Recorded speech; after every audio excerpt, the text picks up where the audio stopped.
Hi everybody, it's Travis, the Pagan Scholar, and today I wanted to talk to you about something that I've been wanting to talk about for a really long time. I wanted to talk about aesthetics.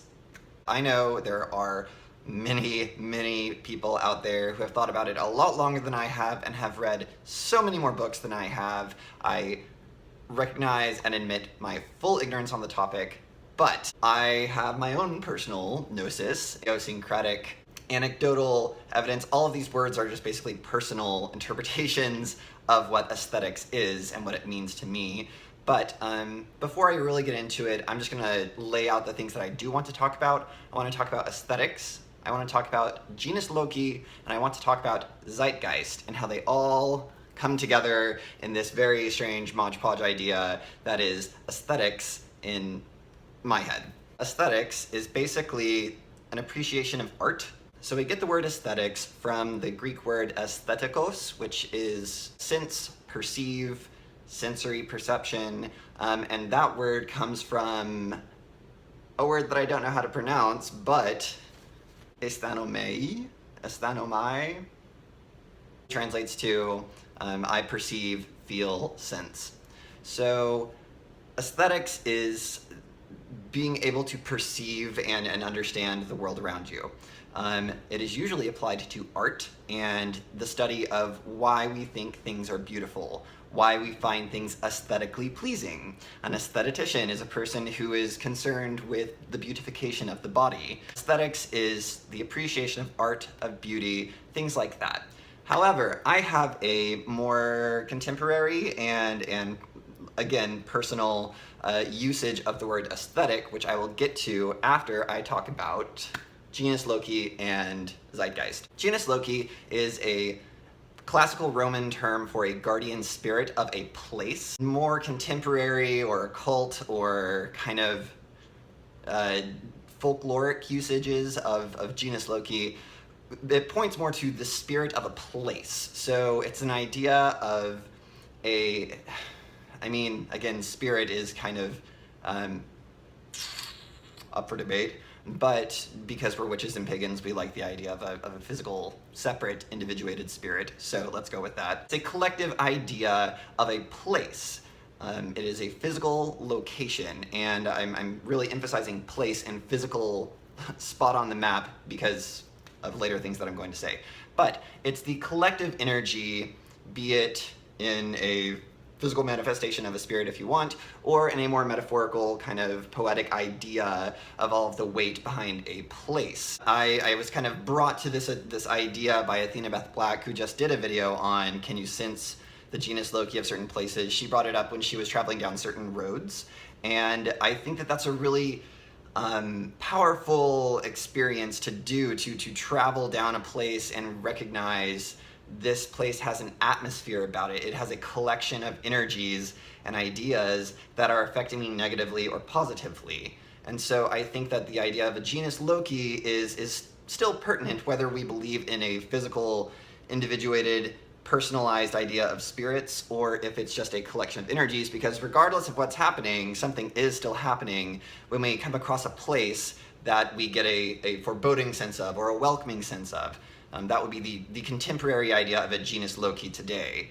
Another example would be haunted houses. When we propose that a place is haunted, the Genius Loci, in this case a literal spirit, is haunted by the haunting is limited to a physical space, in which case it would be a house or a field or a city or whatever. So moving beyond haunted houses though, a Genius Loci could be the spirit of a nation. I mean, the Statue of Liberty is kind of the Genius Loci of America.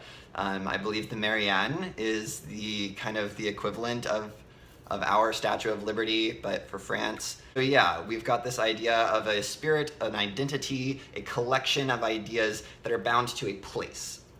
Genius Loci, everybody. On to Zeitgeist. So Zeitgeist literally translates to time spirit. More poetically, more colloquially, it's the spirit of the times. Basically, it's the collected ideas and perspectives of a society that informs how they act at a certain time. And these are like eras and epochs. These are the Zeitgeist usually brushes shoulders with paradigm. Paradigm is how we perceive the world with the knowledge that we have at our disposal. So when a scientific breakthrough happens, like the Copernican revolution, or Isaac Newton putting forth the idea of gravity, all of these ideas that radically shift the way that we engage with the world intellectually and discover the world, those are the zeitgeist, the spirit of the time. It is a time of progress, of the Enlightenment. The Enlightenment zeitgeist was we can figure shit out and we can explain it. The zeitgeist of the Romantics was, let's move away from the harsh light of empiricism, and let's kind of remember and appreciate the glories of nature and of these kind of made-up ideas of romantic love. Those were zeitgeists that were like contrary and butted heads, but those were the zeitgeist of the time. It was they informed, and they were the collected ideas of society that, whether you agreed with them or not, it was what was the driving force of that culture for that time.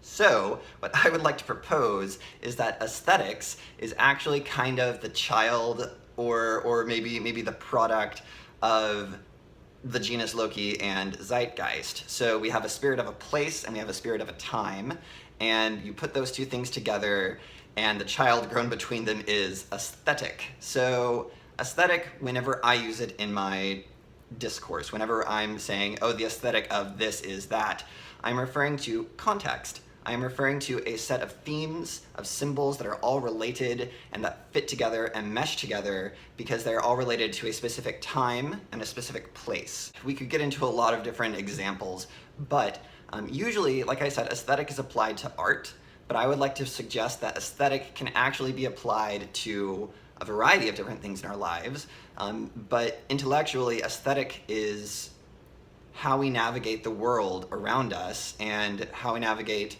the time that we are in. So it's kind of this crosshairs of where are we in time, where are we in the world, and where they meet is the aesthetic that we use to navigate the world around us. How does this relate to anything pagan or witchcraft or anything like that? Aesthetic affects our actions. So there's a lot of different theories that I have not been able to read because they aren't of my interest or of my caliber of understanding. It always goes back to the chicken or the egg. So aesthetics affect art. Art affects the artist. Art creates art. Art affects the artist. But in this cycle, we are constantly engaging with the aesthetic of the time and of the place. I would even go as far as to say that aesthetic is kind of the cousin to dialect whenever we're talking about language, because dialects are things that happen in specific places and in specific times. So even though I may live in a specific place of my ancestors, I do not speak with their dialect. Likewise, because I live in the same time as a valley girl from California, I do not speak that same way because I am not of that place. So my dialect is mine, it is specifically tied to my location and my place, and it is a part of my aesthetic. Going back to the more metaphysical ideas of aesthetic being how we engage with the world, if your perspective, if your paradigm, if your pattern of themes that you most commonly engage with disregards the present and the natural world because your aesthetic is, I'm going to suffer through this current moment for an afterlife, then that affects the world around you because you're going to use fossil fuels, you're going to not recycle, you're not going to appreciate the present because it's not important to your aesthetic. Likewise, if your aesthetic is rooted in the present, I'm not saying this is better or worse, but what I'm saying is the system and the patterns at your disposal that you use to cultivate your aesthetic, that you use to cultivate the context of how you engage with the world around you and in the time that you are in it, it affects and has implications on other things in your life, like is there an afterlife, or is it morally right or wrong to do this? Are all of these questions lodged in your aesthetic, and is your aesthetic affecting these different questions? It goes back to the idea of the artist of creating art to affect culture. Art and culture are never able to be separated because they're constantly influencing one another. This is the idea and the kind of the puzzle of aesthetics, like which comes first, the chicken or the egg? Well, it's always going to be both. It's always going to be this interrelated and recursive relationship. We can even see this in theories of epistemology, which is radically like not even touching shoulders with aesthetic through the philosophy of John Dewey in the idea of progress and praxis versus theory. I'm not going to get into that, but it's always a recursive relationship. It's never the two can be separated. They are always bound together. Like atoms, like all these different things. There's so many things that you can bring this metaphor towards. Shrinking away from those gigantic, big, broad picture ideas, you can see aesthetics play out in memes on the internet. So recently there was a couple of memes that went around. Some artists created these really cute images of different types of witches, and it was, what kind of witch are you? And there was like a snow witch, and there was a weather witch, and there was a art witch, and there was all these different kinds of witches. And so and usually there's like Facebook quizzes and BuzzFeed quizzes of like, what kind of tarot card reader are you, or what kind of witch are you, you know. But those are questions of aesthetic, and even broader, but still within the umbrella of metaphysics, is the idea of New Age versus occult, of Wicca versus traditional British witchcraft, you know. You've got these people that are into vibes and into crystals and into just like energy, and then you've got people who are like, no, these are spirits. These are entities outside of ourselves, and we draw sigils, and we have hexes and curses and folklore, and it's not like crystal vibey energy. It's like, no, this is a thing, and those are separate aesthetics. And with eclectic witchcraft, you do have this kind of pulling from different ideas in different situations, different strains, different cultures, sometimes appropriatively, sometimes appreciatively, sometimes engaging respectfully with all these different ideas and bringing them together into the salad that is your aesthetic of witchcraft, of paganism, of belief. And that's what I really like to talk about whenever I talk about aesthetic. It's this kind of chimera, this hybrid thing that is still so artful. It all comes together so seamlessly. No matter what the aesthetic is, you can always see it. Like that girl, that lady is totally a voodoo priestess. You can like see it. You can like, you catch the aesthetic as soon as you lay eyes upon it. And it's just this really cool psychological thing that is so theoretical, but it's so grounded in like the immediate present. And I think that everybody should be aware of that. I think that that's how I like to engage in practice. I like to cultivate aesthetic. I like to cultivate context.